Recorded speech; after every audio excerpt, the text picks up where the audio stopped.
Bismillahirrahmanirrahim. Assalamualaikum warahmatullahi wabarakatuh. Salam sejahtera untuk kita semua.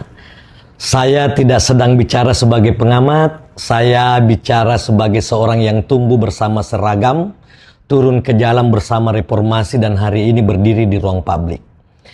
Apa yang akan saya sampaikan mungkin tidak populer, tapi justru karena itu perlu saya sampaikan. Saya ini anak polisi, tapi bukan anak jenderal. Anak polisi biasa berpangkat Aibtu.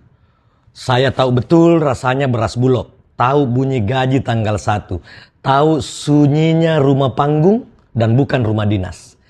Dan tahu bahwa seragam bapak saya bukan simbol kuasa, tapi simbol kewajiban. Bahkan kadang menjadi simbol pengorbanan. Dan saya juga mantan aktivis 98. Saya dulu turun ke jalan bukan untuk membenci polisi, melainkan menyelamatkan polisi dari politik kekuasaan. Maka ketika hari ini muncul wacana, polisi sebaiknya dibawa kementerian saja, saya tidak marah. Saya justru prihatin. Karena itu tanda bahwa kita mulai lupa. Bahkan pada alasan kita dulu berjuang. Reformasi 98 memisahkan Polri dan TNI bukan untuk melemahkan polisi, tetapi untuk memuliakan hukum. Agar hukum tidak lagi berbicara dengan bahasa senjata, agar polisi tidak lagi menjadi bayang kekuasaan. Polisi sipil itu bukan polisi jinak. Polisi sipil adalah polisi yang beradab secara konstitusi, bukan polisi yang ditaruh di bawah meja menteri.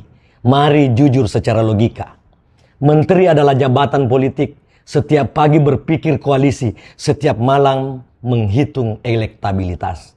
Kalau polisi diletakkan di bawah kementerian, yang kita pindahkan bukan sekedar struktur, tetapi loyalitas.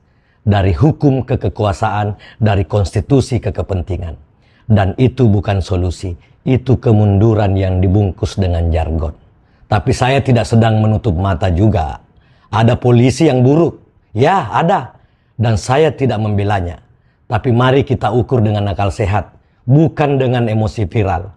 Jumlahnya 0,00 sekian, namun viralnya 0,1 juta. Karena kamera lebih suka skandal daripada pengabdian. Algoritma lebih mencintai kemarahan daripada kebenaran. Satu oknum jatuh, ratusan ribu polisi baik ikut ditampar. Dan anehnya kita menyimpulkan lembaganya yang salah. Ini logika malas yang terlalu sering kita pelihara bersama. Sebagai anak polisi, saya tahu satu hal. Kebanyakan polisi tidak hidup mewah. Yang mewah itu hanya berita tentang mereka. Mereka bekerja dalam senyap, disumpahi ketika salah, dilupakan ketika benar. Kalau yang